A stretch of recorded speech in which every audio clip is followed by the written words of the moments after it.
friends, and welcome back to Chinese history and mythology. Last episode, we had our camera pointed at two places at the same time: the front line in the state of Song, and the rear homeland of the state of Zheng. On the battlefield side, Zheng Zhuanggong was playing his cards bold and loud.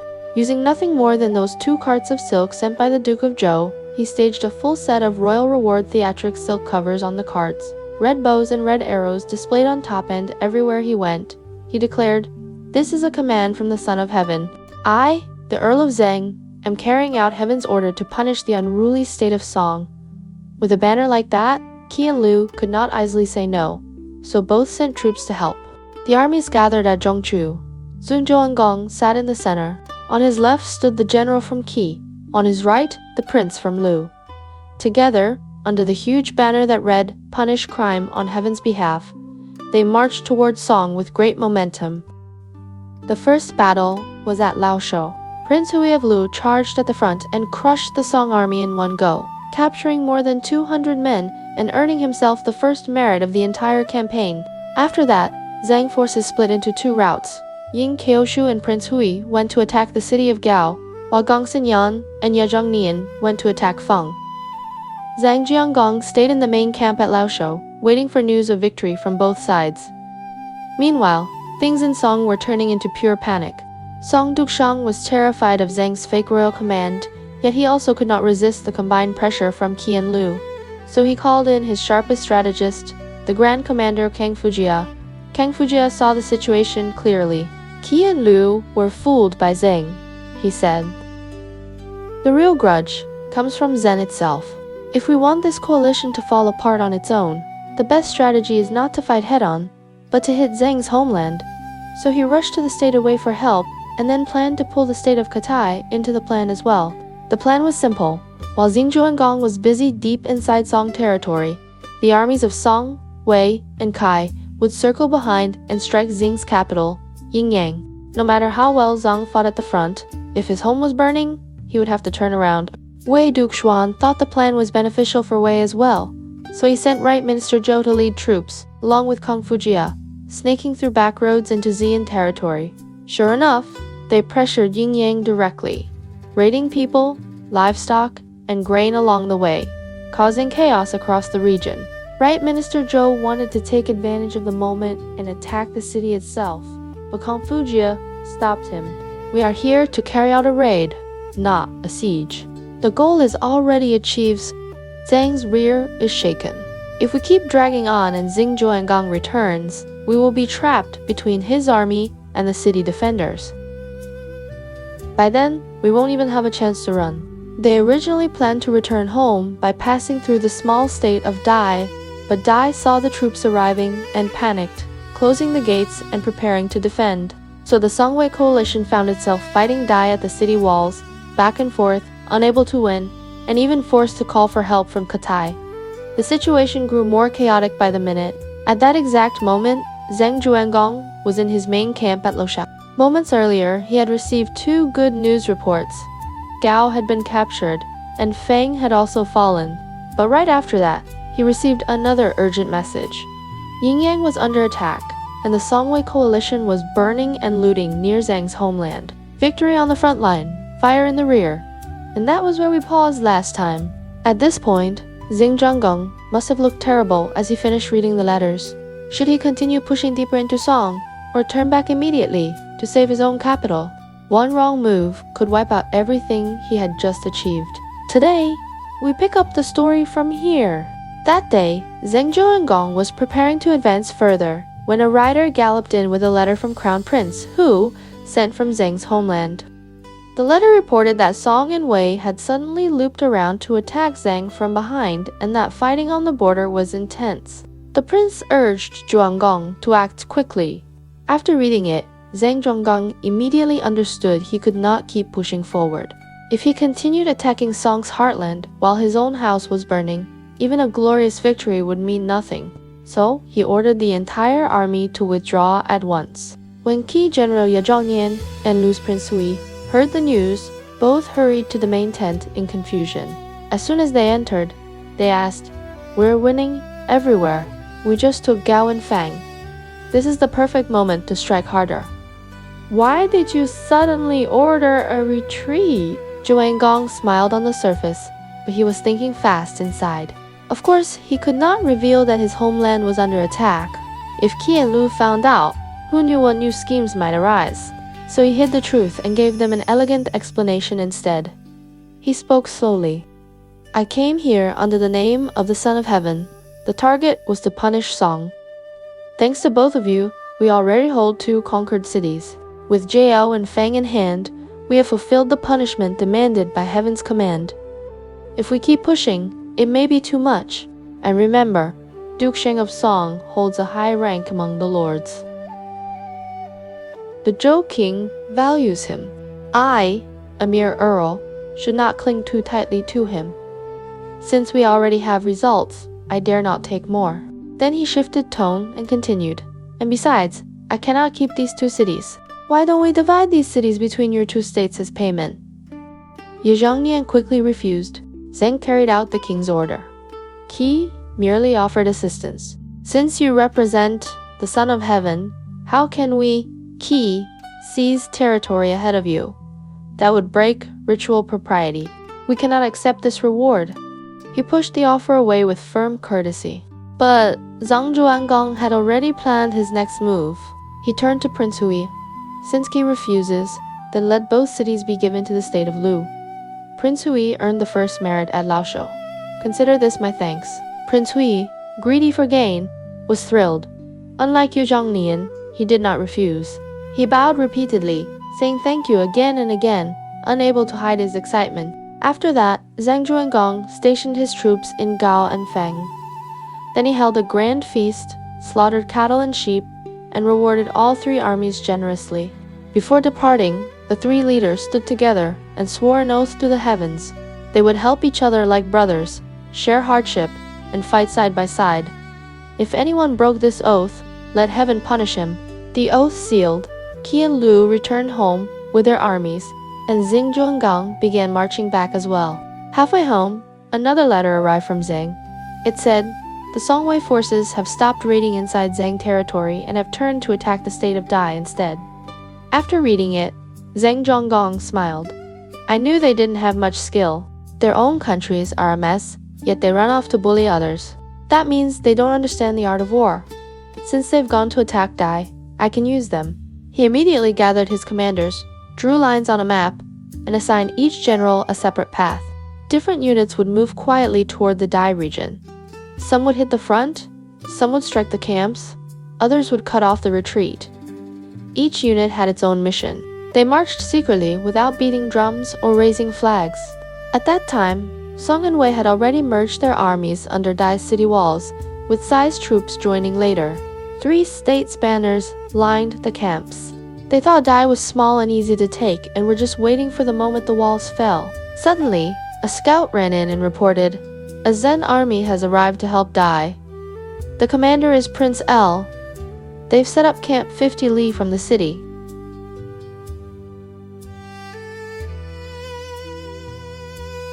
Wei's Right Minister Zhou heard the reports and did not take it seriously at all. He laughed and said, who is Prince L? He's the one, my master, she who defeated before. A man like that? Leading troops. What is there to be afraid of?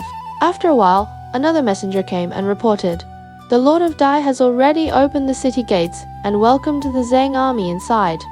Only then did Song's Grand Commander Kong Fujia start to worry. He said, Dai was supposed to be an easy city to take. I didn't expect Zheng troops to enter first. Now that there are more soldiers defending the city, it won't be so easy for us to capture it in one go. Right, Minister Zhou said. Now that Dai has help, they'll most likely come out to challenge us. Why don't we both go up to that high platform nearby, take a look at what's happening in the city, and then decide how to fight next? So, Kong Fujia and Right Minister Zhou took their attendants and climbed a tall platform outside the camp.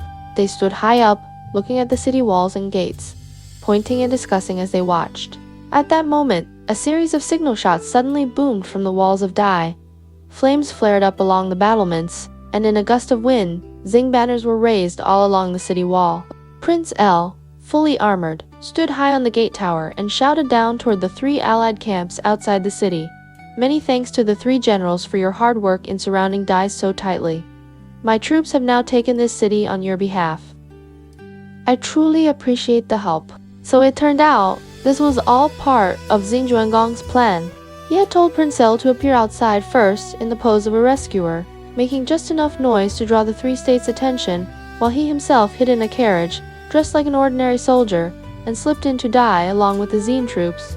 Once inside, he immediately took control of the city gates and reorganized the exhausted Dai defenders under his command. The Lord of Dai had no choice but to flee west with his family, heading toward the state of Qin. This ancient city, which had stood for hundreds of years, fell into Zheng Zhuanggong's hands, almost without a real bloodbath.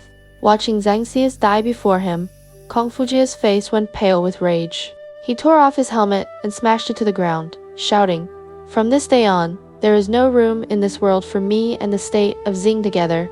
Right Minister Zhou, on the other hand, felt a chill run down his back. This Zheng Zhuanggong is shrewd and slippery, he thought. One move after another, all linked together. Now that he holds Dai, his next step will probably be to hit us from both inside and outside. If we get caught in between, we'll be in serious danger. Kong Fujia still refused to accept it. "You're too timid," he snapped. "At worst, we just fight a proper battle." He had barely finished speaking when another report came in. Someone has brought a battle challenge from inside the city. They want a decisive fight tomorrow. Kong Fujia immediately wrote a reply on the spot, agreeing to fight the Zheng army the next day. After that, he called in the generals of Wei and Tai to discuss formations. They decided to place Song's army in the center, with Wei and Taya on the left and right, and keep the distance between the 3 camps small so they could support each other quickly. Following the plan, the 3 armies moved their camps back a bit, leaving an open space in front for the coming battle. They thought the fighting would only start the next day and that they could rest for the night. But just after they finished setting up and barely had time to catch their breath, a scout came running from the rear of the camp in the middle of the night to report, "There are sudden explosions and fire behind us. It looks like enemy troops are attacking from the rear." Kong Fujia flew into a rage. He grabbed his halberd, jumped onto his war chariot, and rushed out of the camp with his men. But when he reached the rear, the flames had already gone out, and everything was quiet again. Just as he was about to return to camp, more explosions suddenly sounded on the left side of the line, and flames rose again from behind the trees in the distance. Kong Fujia frowned and said, "This is most likely Zheng Zhuanggong trying to scare us with false alarms. Don't move carelessly." He quickly gave an order. "No one is allowed to leave the camp without permission. Anyone who runs around will be punished under military law." Not long after the order went out, flames rose on the left again, and this time there were clear shouts of killing mixed in. A messenger rushed in and reported, "The Kai camp on the left has been attacked." Kong Fujia had no choice but to say, "Fine, I'll go rescue them." As soon as he led his men out toward the left, another fire suddenly flared up on the right. It looked like the enemy was there too. The chariot driver panicked, turned the chariot sharply toward the right, and rushed straight into a unit of Wei troops.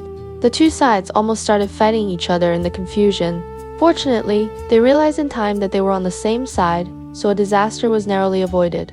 By the time Kong Fujia and his men finally made it back to the main central camp, they found the camp already in someone else's hands. Zen General Gao Qiumi had used the moment when Kong Fujia left to rescue his allies to storm the central camp, seizing it outright.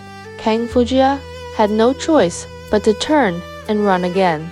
At that moment, Zhong forces from both sides closed in. On the right came Yin Qiushu, and on the left came Gongsun Yan.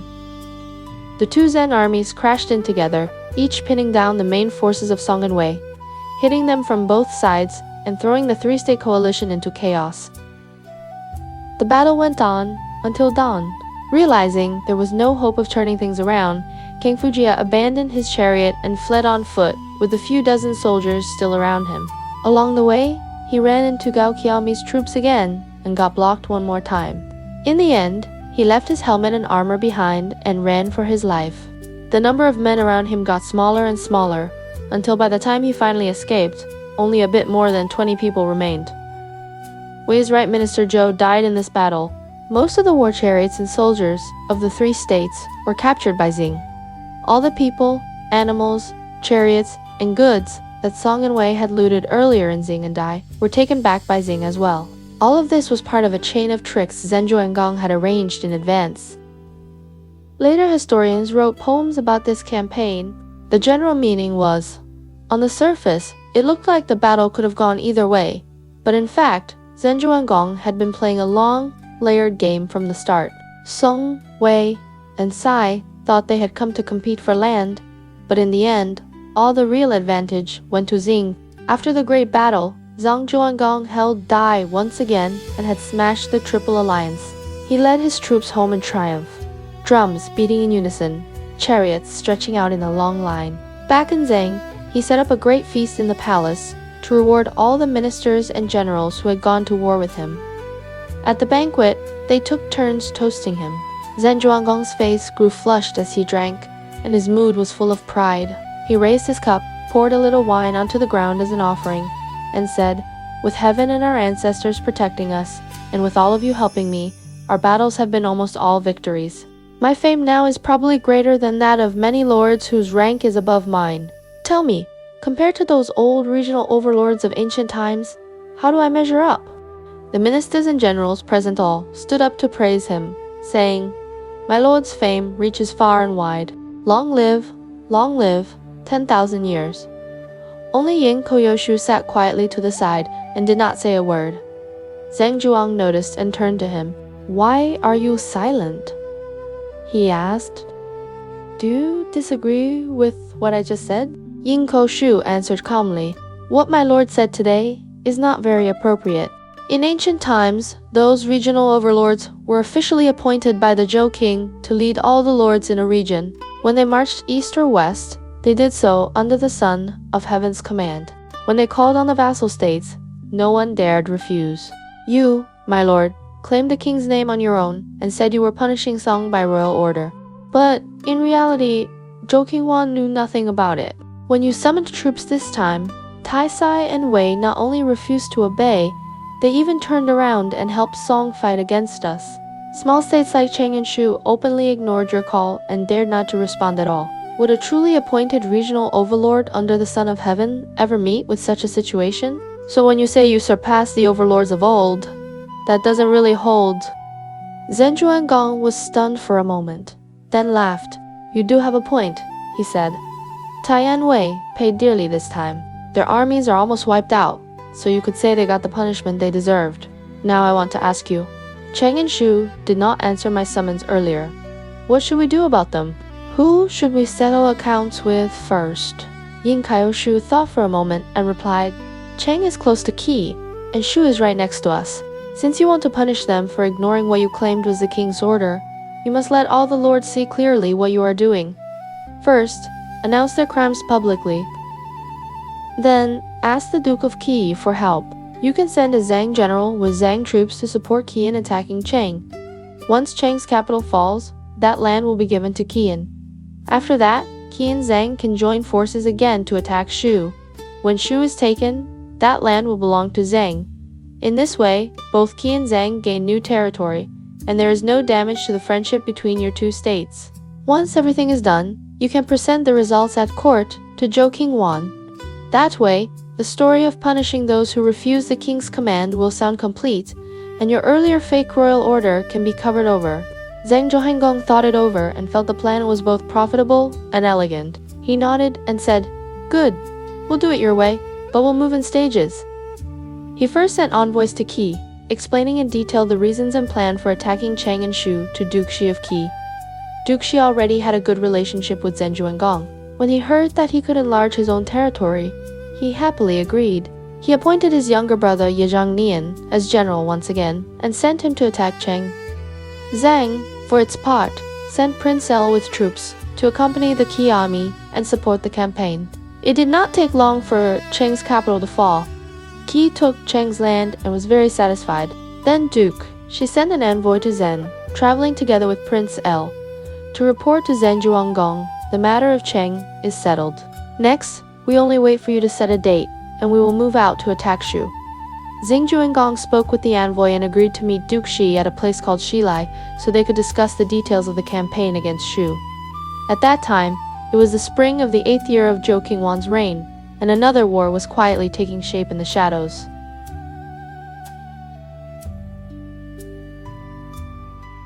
Prince L had followed Zheng Zhuanggong through battles north and south and had earned many military merits. But no matter how good a fighter a person is, they can't escape aging and illness. On the way out, before the campaign against Zhou, Prince L suddenly fell seriously ill and had to turn back home to rest. Not long after, his condition grew worse and he passed away. When Zheng Zhuanggong heard the news, he was deeply saddened.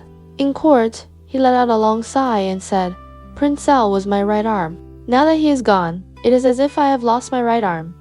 He not only personally attended the funeral and saw him off, he also ordered generous compensation for Prince Ella's family.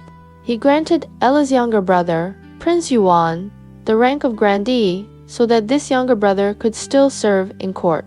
In Zheng Zhuanggong's view, this was his way of honoring what Prince L had done. At that time, the position of chief minister at court was still vacant. Zheng Zhuanggong was quietly weighing his options. This position was basically the top minister, with enormous power, and he had to choose someone who was both sensible and capable. At first, he was inclined toward Gao Qiumi. He felt Gao Qiumi was brave in battle and not exactly stupid either. When Crown Prince, who heard that his father was considering this, he came to talk to him in private. "Father," he said, "Gao Qiumi may be brave and skilled in war, but his greed runs deep and his nature is cruel. He is not the type of man who has clear rules and a bottom line in his heart. If such a person is placed in the most important position, I'm afraid trouble will come sooner or later." Zheng Zhuanggong stayed silent for a while after hearing this, then nodded slowly. He thought it over and agreed that his son had a point, so he changed his mind. In the end, he appointed Zhou as upper minister, that is, the chief minister, to take Prince Ella's place. He then made Gao Qiumi second minister, the number 2. In this way, he gave Gao Qiumi a high rank, but did not hand over all real power to him. That summer, Duke Shi of Qi and Duke Yin of Lu came to a place called Shilan. The three lords met there and openly discussed the plan to attack Zhou. The final agreement was that on the first day of the 7th month, the armies of all three states would gather together under the walls of Shua's capital and launch their attack. When Zheng Zhuanggong returned to Zheng, he first chose an auspicious day to offer sacrifices to his ancestors.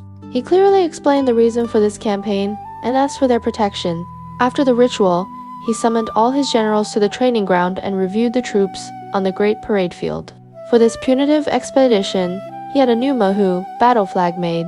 This was a very large, heavy flag symbolizing punishing crimes on behalf of heaven.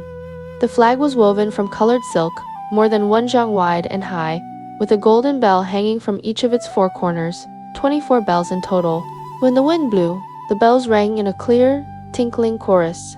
The pole was very long, made from a thick wooden shaft wrapped in iron strips, over 3 jing in length. The whole flag was mounted on a special, heavy chariot called a Great Lu Chariot. Tall, massive, solid, and steady. Zheng Zhuanggong stood in front of the army and announced in a loud voice, "Whoever can lift this flag in his hands and still walk as steadily as if he were walking normally, I will appoint him as the vanguard of this campaign. This Great Lu Chariot will also be his to ride." As soon as he finished speaking, a general stepped out from the ranks. He wore a silver helmet on his head, a purple robe over golden armor, and his face was dark, with curled beard, thick eyebrows, and wide, fierce eyes. The officers and soldiers below recognized him at once. It was Grandee Xia Xiaying. Xia Xiaying walked up to the Great Lu Chariot, bowed to Zheng Zhuanggong, and said, "My lord, I can lift this flag."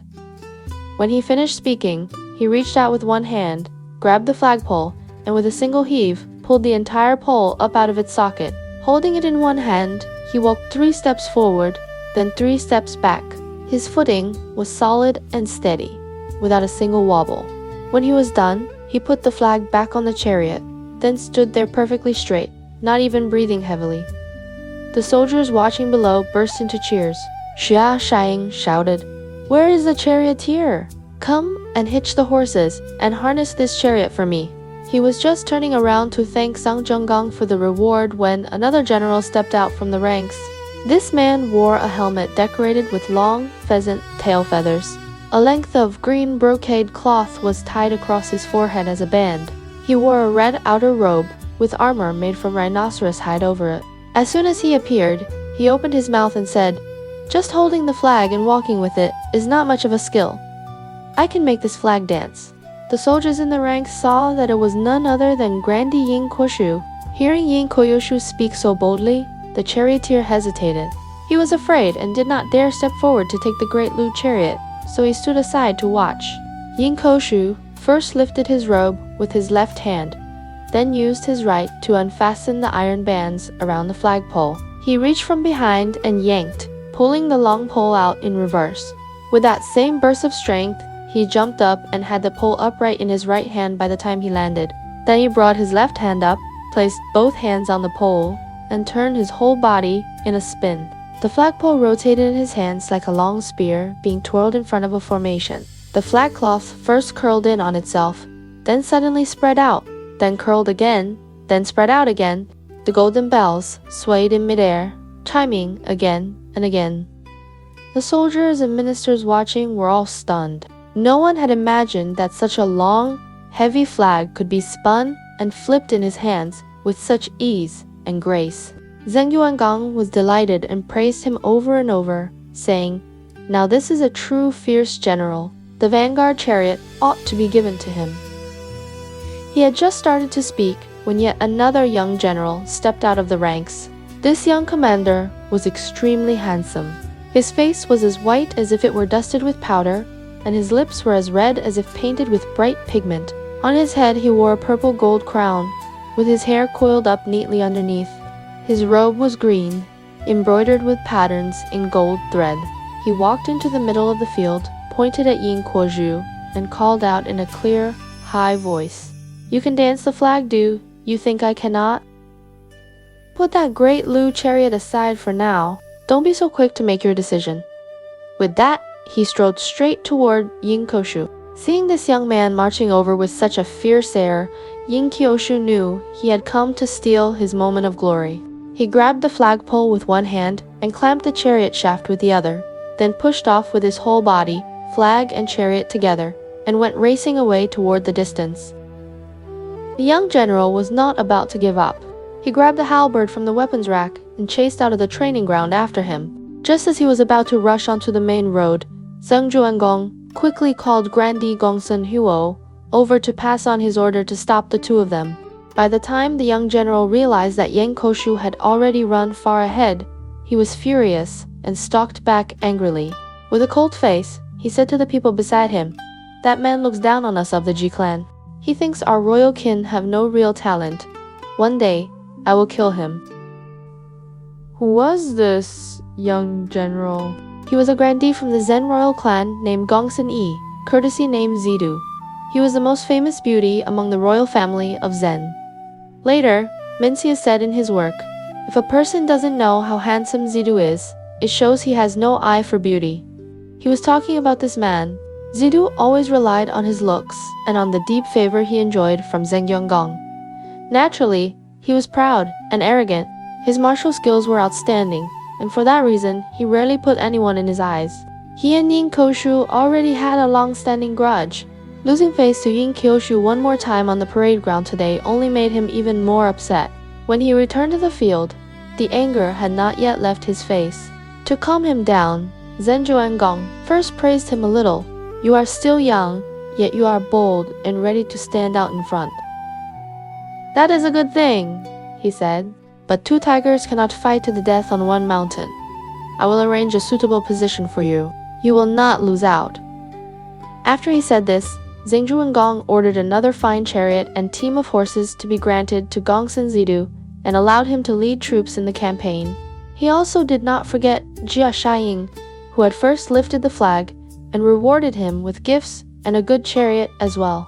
Only then did the two generals thank him and withdraw. Later, historians wrote that the most important thing in an army is discipline and order. Yet on this day, in Zheng's training ground, there were men sprinting off with chariots and others chasing with weapons, which seemed a bit out of hand. But those were judgments made afterward. At the time, what Zheng Zhuanggong cared about more was that he now had a few more fierce generals whose strength he could use in the coming war against Shu. Soon enough, the first day of the 7th month arrived. Zheng Zhuanggong left Jizhu and Crown Prince Huetong to run the government and personally led the main army toward Shu's capital.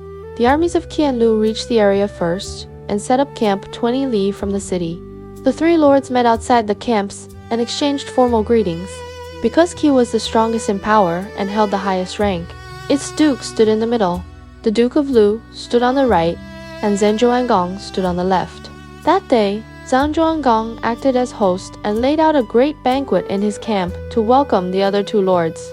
During the feast, Duke Shi of Qi pulled a written document out of his sleeve. It was a proclamation, an open letter listing the supposed crimes of Duke Zhuang of Shu, things like failing to offer proper tribute to the Zhou king and not fulfilling the duties of a small vassal state. At the end, it clearly stated that this campaign was being launched by order of the Zhou king. Duke Yin of Lu and Zheng Zhuanggong read the proclamation twice together. Bo nodded and said, "Only if it is written like this will the other stats understand that we are not bullying a small country for no reason, but are sending an army with a just cause." The three lords agreed that the next morning they would start the assault. First, they would tie this proclamation to an arrow and shoot it into the city, letting the people of Shu see why they were being attacked. The next morning, at dawn, the three armies each called roll in their camps. Shu's capital had low walls, and the moat outside was neither wide nor deep. Duke Zhuang of Shu held only the rank of baron, the lowest level among the lords. Now his small city was surrounded on all sides by three armies. Outside the walls, war chariots, banners, and soldiers stretched as far as the eye could see. For the people inside the city, such a sight was both terrifying and overwhelming. However, Duke Zhuang of Shu had usually ruled with some virtue and had shown real concern for his people. The common folk in the city trusted him, so when the state faced danger, they were willing to climb the walls and help defend the city on their own, rather than open the gates and surrender. Qi and Lu knew in their hearts that the one truly driving this war against Shu was Zheng Zhuanggong. Their own role was more like coming to help, so they did not fight with their full strength. The Zen army, on the other hand, fought fiercely. Many soldiers were hoping to use this chance to earn great merit. Yin Kyoshu, especially, had a fire burning inside him. After the competition over the vanguard chariot, he was even more determined to show his true skill on the battlefield and prove who was really stronger. So the three states surrounded the city day after day. By noon on the third day, the fighting reached its peak. Yin Kyoshu was standing on the great Lu chariot. He clamped the Mehu flag between his arm and his body, then suddenly jumped.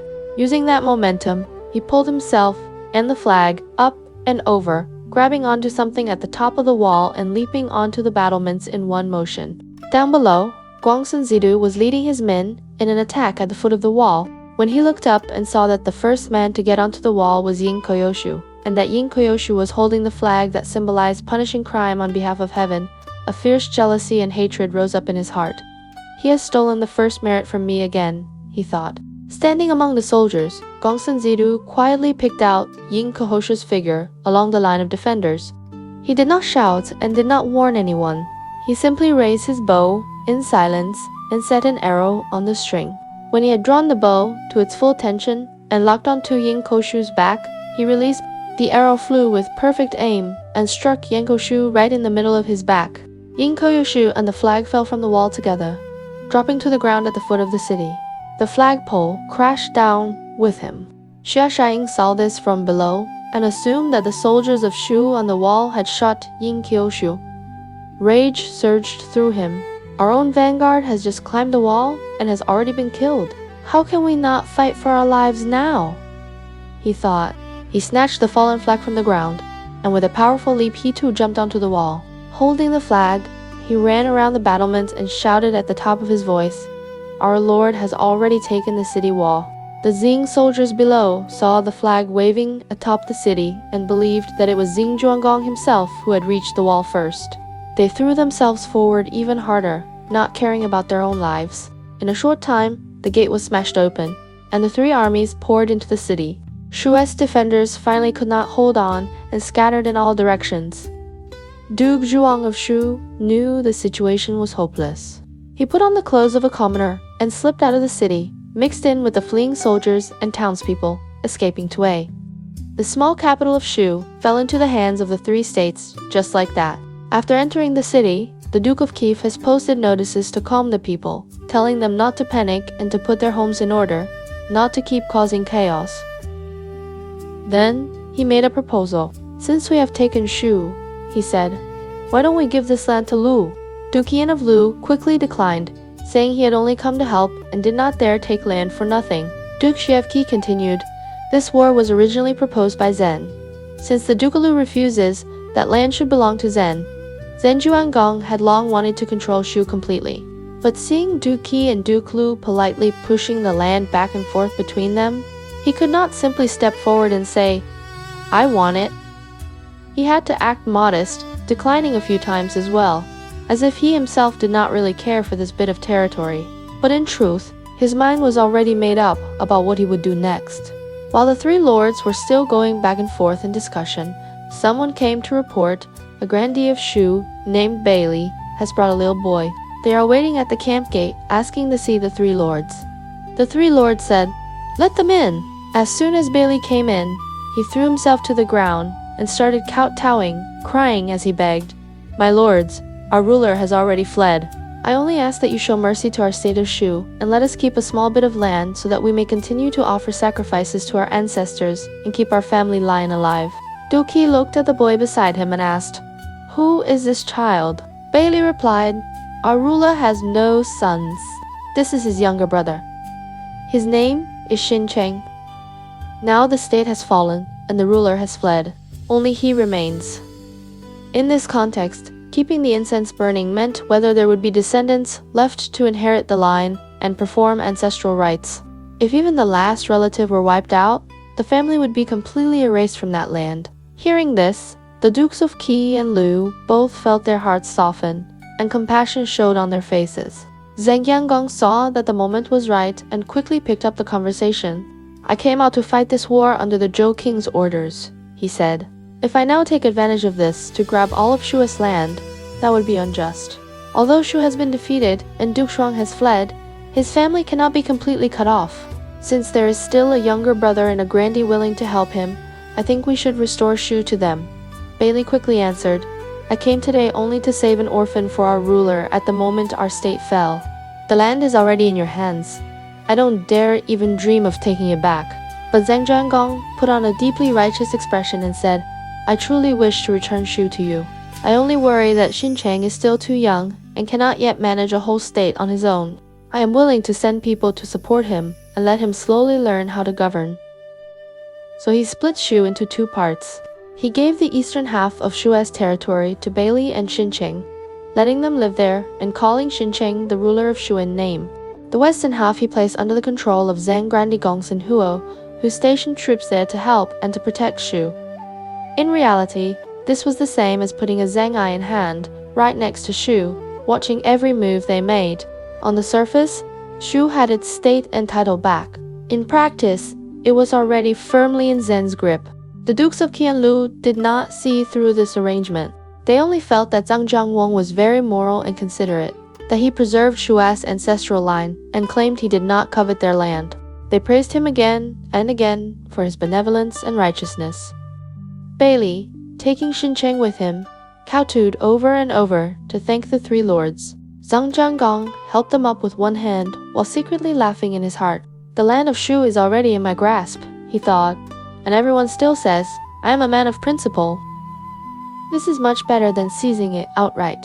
After everything was arranged, the three lords each returned home. Later generations, when they commented on Zheng Zhuanggong, said that he had no real feeling for his own older brothers. Yet at Shu, he deliberately put on a show of protecting another man's family line.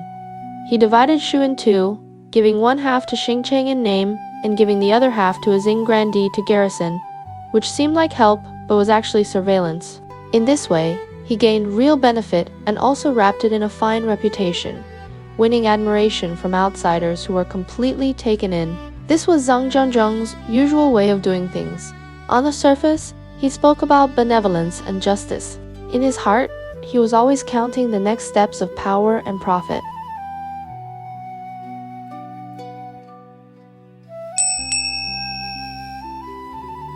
Chinese culture mini lesson. How did ancient Chinese people take a bath? If you live in the modern world, taking a shower probably feels like the most ordinary thing in life. Turn on the hot water, step into the bathroom, rinse off, dry your body, and get ready for bed. But for people in ancient China, taking a bath was a big deal. It was serious, ritual-like, and full of little rules and details, especially in winter. Imagine this. It is the 9th cold day of deep winter. The wind outside is howling. The air is freezing. You walk into a bathhouse. The room is full of steam. The air is warm and wet. You lie down and let the bathman scrub your back. Someone brings you a bowl of hot tea. You take a sip of water. In that moment, it probably felt like one of the happiest things in life. Did ancient people like bathing? Yes. How much did they like it? In the Han Dynasty, government officials even had an official bath day off, a bit like our paid wellness day. They called it shumu, literally rest and bathe. One day off every 5 days. In some ways, that sounds better than the schedule many modern people have. But before we talk about the golden age of bathing culture, we should start from the most basic picture. In the very beginning, people mostly bathed at home, using a big tub. You can imagine someone standing in a large bronze basin, while a servant stands beside them with a kettle, slowly pouring hot water over their shoulders. It is a bit like enlarging today's foot bath basin 20 times and putting a person inside. Families with better conditions would set up a dedicated bathing room. Inside, you might see 2-handled bronze kettles, bronze bathtubs, pumice stones for scrubbing the back, wooden combs, bronze lamps, lacquer trays, a full set of tools lined up neatly. You can actually see this kind of scene in the burial goods of Lu Shua's tomb near Yangzhou from the Western Han. His tomb has a bathroom laid out, with all the original positions of the items still there. It looks like a tiny private spa that was frozen in time. Those 2-handled kettles were the tools used by servants to pour water for their master. Basically an ancient showerhead, except it required a person to operate it. Later, public bathhouses began to appear, and people could bathe together. From the Tang Dynasty on, this became a truly lively thing. Emperor Xuanzong of Tang and Yang, Gifei loved medicinal baths. They bathed in fragrant soup. In classical Chinese, Tong means hot water, so bath water itself was called soup. Even the Tong character on Japanese bathhouse signs today is connected to this tradition. Ancient bath water was often infused with herbs. Some were for treating illness, some for cleaning the skin, some simply to relax the body. If you traveled back in time and walked into a bathhouse, you might hear someone tell you, "Today's fragrant bath uses such and such herbs, good for dispelling wind, cold, and dampness." It sounds very much like our scented bath salts and essential oil baths today. But the true final form of bathhouse culture was in Yangzhou. You may have heard this old saying, "In the morning, skin wrapped in water. In the evening, water wrapped in skin."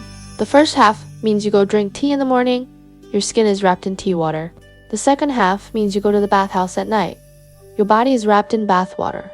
For merchants and travelers in the past, the most exhausting thing in life was being on the road. When they finally arrived in Yangzhou, the first thing on many people's minds was not food, but take a bath. It was the simplest, most effective, and most emotionally comforting way to wash away fatigue. Yangzhou bathhouses were called huntang, literally mixed baths. Does that mean men and women, old and young, all soaked together in the same pool? Not really. The name mainly follows the old term for public baths. At the door of the bathhouse, they would hang a water kettle as a sign that the bathhouse was open. It served the same purpose as a scissor sign outside a barber shop today, a visual symbol of the trade. Bathing takes a lot of energy. To avoid people getting exhausted or fainting from bathing too intensely, guests usually drink a bowl of hot soup or hot tea before going into the baths to warm up from the inside. Slowly warming the body made it safer and more comfortable. The busiest position in the bathhouse was the person who scrubbed backs. In ancient times, this person was called a scrubbing lad. Sushi of the Song Dynasty absolutely loved bathing and loved observing life in bathhouses. He once wrote a line praising the scrubbers, roughly meaning, "Lime and dirt never managed to leave me, yet still they choose to stay with me." It is his way of praising how clean and comfortable the scrubbing made him feel. If even she could not resist the charm of a good back scrub, you can imagine how booming that profession was at the time. And how expensive was a single bath in ancient times. The answer is surprisingly expensive.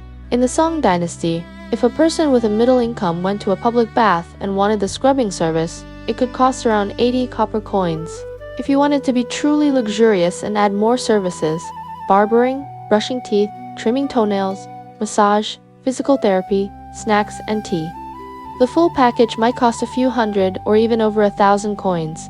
In other words, if you wanted a full set bath in the Song dynasty, the price was about the same as going to a high-end spa today. It was not cheap. By the Ming and Qing dynasties, bathhouses in Yangzhou became wildly prosperous.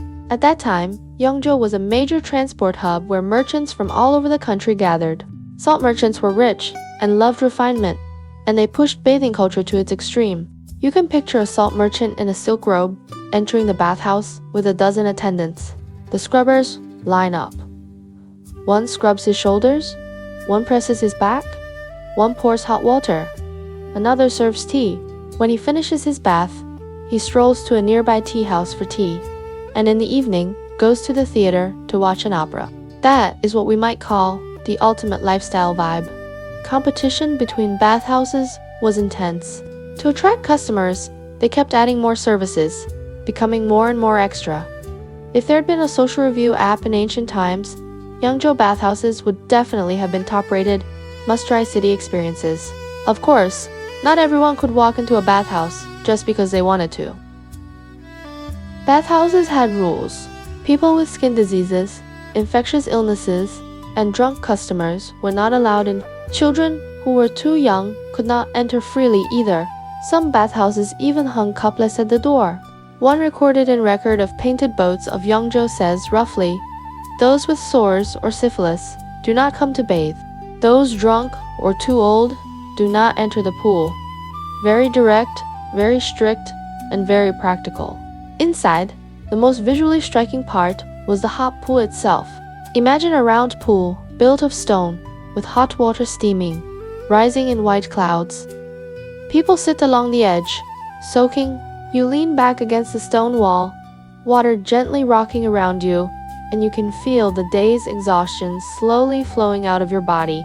There were no automatic showers in ancient bathhouses, so kettles were the most important tool. Guests would sit or squat at the edge of the pool. The scrubbing man would lift a kettle and pour water from the top of your head down your back. You would hear the sound of water hitting skin, feel warm water spreading over your body, and your whole self would loosen. That was one of the pure happiness moments for ancient people. When it comes to famous public baths, the most well-known is probably the Wacken Pool of the Thames dynasty. Emperor Xuanzang and Yang bathed there, and the story was written into by Judy's Song of Everlasting Regret. In Wacken Pool, you can still see the aristocrats' special pool called the Krabapool Pool, shaped like a Krabapool blossom. It is almost excessively delicate. By the Song dynasty, with the rise of the urban middle class, public baths in cities became more numerous and more popular. Many people could bathe almost every day. Marco Polo wrote that people in the Yuan dynasty got up early every day and did not eat before bathing. In other words, the first thing they did after waking up was not coffee, but a bath. Listening to all this, you might feel that bathing for ancient people was not just about getting clean. It was a way of life. It was social time, leisure time, and relaxation time. It was a shared experience of talking, drinking tea, and soaking in hot water together. By now, you probably have a clear picture in your head. Steam rising, stone pools glowing in the mist, the scent of tea in the air, the scrubber calling, "Come, move a little forward," and the person soaking next to you suddenly sighing, "The water temperature is perfect today." That kind of life is easy to miss, even from far away in time. Standing in our modern bathrooms today, we can hardly feel the full richness of that old sentence. Bathing is relaxation, is lifestyle, is joy shared with friends in the bathhouse. But when you open the old records, you realize that ancient people cared about cleanliness, hot water, and physical comfort much more than we often imagine. From one person standing in a big basin pouring water over themselves, to perfumed palace baths, to Yenzhou mixed baths, to neighborhood Tian bathhouses, the story of bathing slowly evolved and in the end became one of the liveliest, most down-to-earth parts of city life. So next time you walk into a modern bathhouse, soak in a hot spring, or go for a spa, You might quietly think to yourself, ancient people knew how to enjoy this, maybe even more than we do.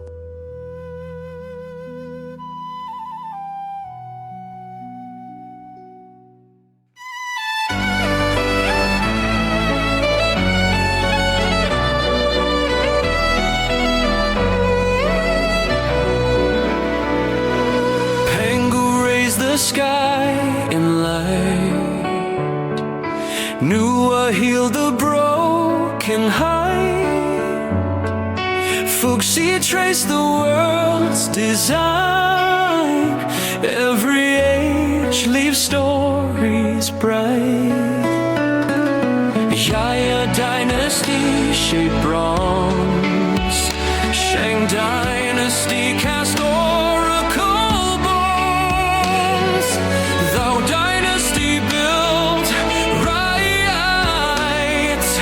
Qin dynasty forged the great walls.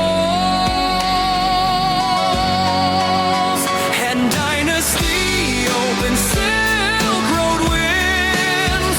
Three Kingdoms dynasty turned war to tales. Zheng dynasty led ink and mountains bloom. Sui dynasty carved the Grand Canal. Tang dynasty dynasty raised learning's flame. Yuan dynasty swept the northern plains. Ming dynasty strengthened walls again. Qing dynasty closed an ancient end.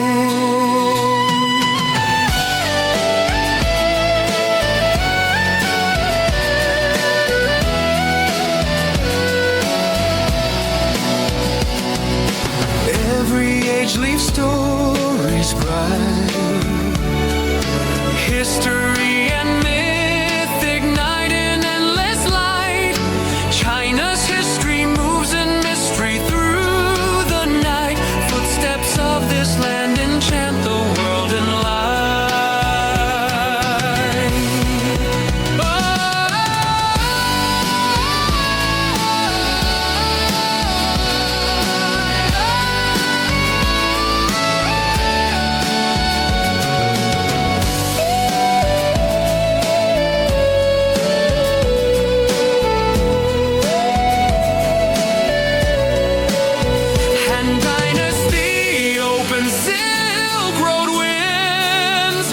Kingdoms dynasty turn war to tales.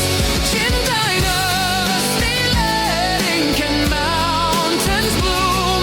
Sui dynasty carved the Grand Canal. Tang dynasty crowned the world with art. Song dynasty raised learn.